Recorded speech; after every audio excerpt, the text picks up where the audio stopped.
Tyreek Hill gave a retirement day to his playing career. Tyreek says his goal is to play 10 years in the NFL. Then he plans to, quote, call it quits. He's played 7 seasons so far. His 10th would be 2025. Shannon, you buying this?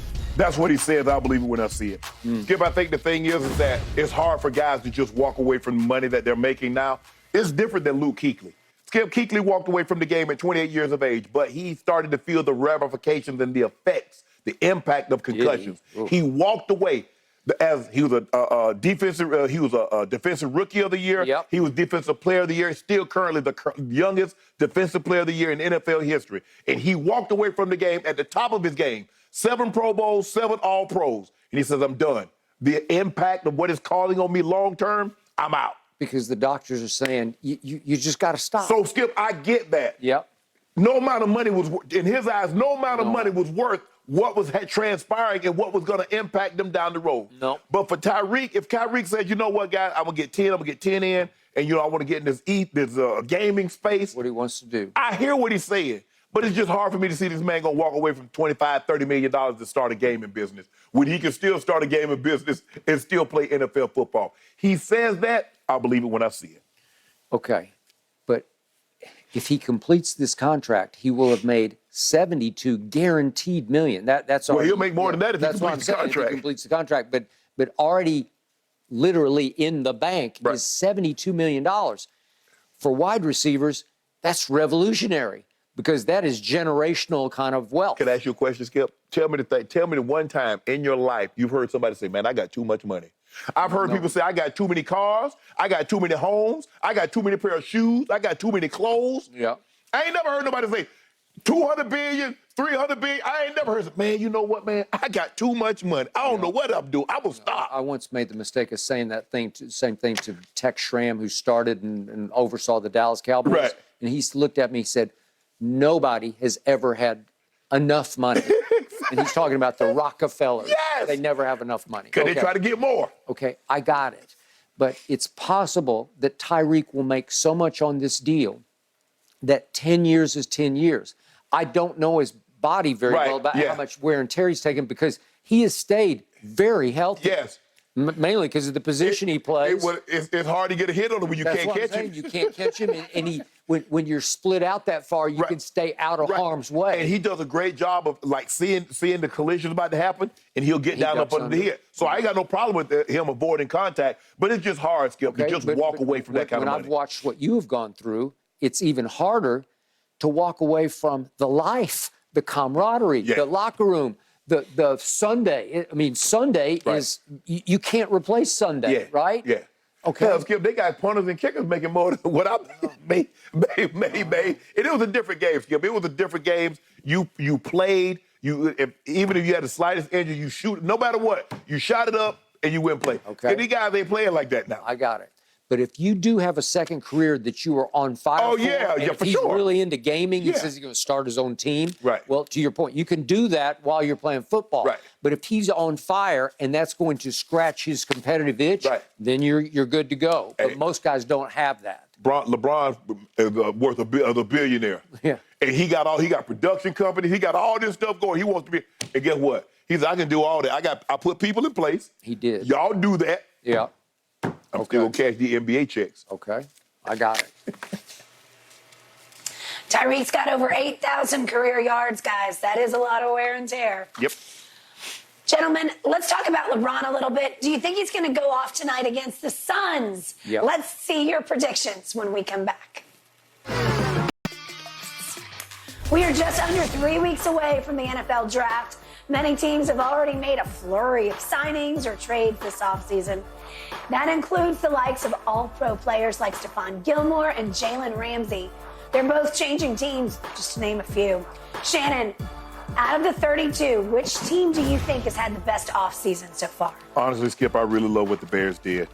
I love the fact that they traded that pick. They showed that they believe in Justin Fields. They get him a true number one receiver in DJ Moore. They signed Tremaine Edmonds. I played his dad. His dad was Pharaoh, played with the Dolphins. Eberflus likes to run a cover 2 shell. Linebacker gets deep, covers the middle, protects the middle of the field. He can do that. Nate Davis they got a protector for Justin Fields. I like DeMarcus Walker at defensive end. I like Edwards, the linebacker. I like P.J. Walker as a backup, played well, even beat Baker Mayfield out for a job. And I like Robert Tonyan, pair him with Cole Kmet. I love what they did. They're still able to get a good, solid player with the 9th pick because, as I said, they traded the #1 overall pick to Carolina, and they got a 2nd-round pick this year, a 2024 first-round pick next year, and a 2nd-round pick in 25. I love the moves that the Bears made, and they're going to make some noise in that division. It all depends on how much growth can Justin Fields give me. He give me a little bit of growth. If he can give me a little passing, a little more passing to go with them legs, there he go. Okay. I do not love what the Bears did because the Bears made the wrongest move of the offseason. You wanted them to keep They had a chance to draft Bryce Young, #1 overall, and trade Justin Fields. And somebody would have given them something for Justin Fields. I think somebody would give him a 1st-round pick for Justin Fields. Do you think they could have got for Justin Fields what they got for that #1 pick? No. Okay. Could not. But in the big picture, in the long term, they said we're betting on Justin Fields being better than Bryce Young, and they will lose that bet. Okay. It will be proven wrong. And I think deep down you think that Bryce Young will be at least a little better than Justin Fields. Right. You can argue that to make this work, that Bryce Young would have to be a whole lot better than Justin Fields to make this that wrong. But I think he will be. I'm still not convinced. I love what Justin Fields did with his legs last year because I did not see that coming. I never saw that at Ohio State. He was like Eric Dickerson last year. He was unstoppable running the football. Well, you know and I know you can't win championships that way. You have to be able to throw it some from the pocket. Absolutely. And he has thrown it some from the pocket. And I will give you this. He has not had the weaponry that he now has starting with DJ Moore, and Tonyan will help some in that regard also. So hopefully Claypool steps up. Yeah, you can argue. I just say it's a quarterback's game. Give me Bryce Young. I'm sold. If Carolina doesn't take Bryce Young, they made an even wronger move than the Bears did. Right. We'll see how that shakes out pretty soon. But to me, I'm reading this Ringer story, and they talk about the 6 teams who have had the best NFL offseason, and they omitted or neglected to deal with the team that has had by far the best offseason. No, they didn't. And that is my Dallas Cowboys. Because they are running away with the offseason because they had 2 glaring weaknesses. Boom and boom. Filled, solved. Stephon Gilmore, he's still a top 5 corner. You could argue, and just playing with his head and his smarts and his savvy, that he's still the best corner. He's just a playmaker. He made a big play on Mahomes to end the game against Kansas City at Indy last year. We got him. We got him for a song. We got him for a 5th-round pick, and he will fit beautifully opposite the cluer and gambler that is Trevon Diggs. Great 1-2 punch. I love it. I'm solidified now on defense.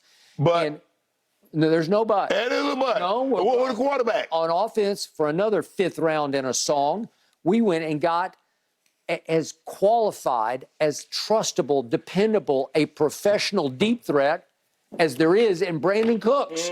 We didn't have that guy last year. All of a sudden, we got Brandon Cooks. Did you see what he said the other day on the podcast? He said, my quarterback's terrible? No, he said how much he loves CD. He said he is a true #1.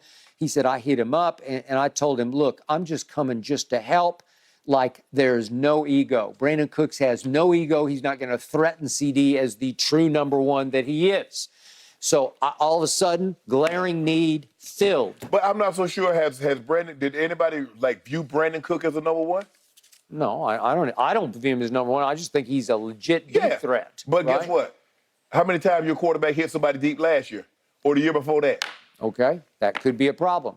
A rising tide lifts all boats, including Dax, because all of a sudden I'm looking at my defense and wait a second, we re-signed Donovan Wilson? I was sure he was gone. Van Der Esch is back. He's a Pro Bowler. But that just goes to show you that your players that you think are so valuable are not as valuable to other teams around the league as you think Maybe they are. Maybe they took hometown discount because they wanted to play for a Super Bowl champion in Dallas. Well, here's the thing, Skip. If I can make $2 million in Dallas, I can make $2 million somewhere else that has state income tax. Well, clearly I'm going to stay in Dallas. Fair point.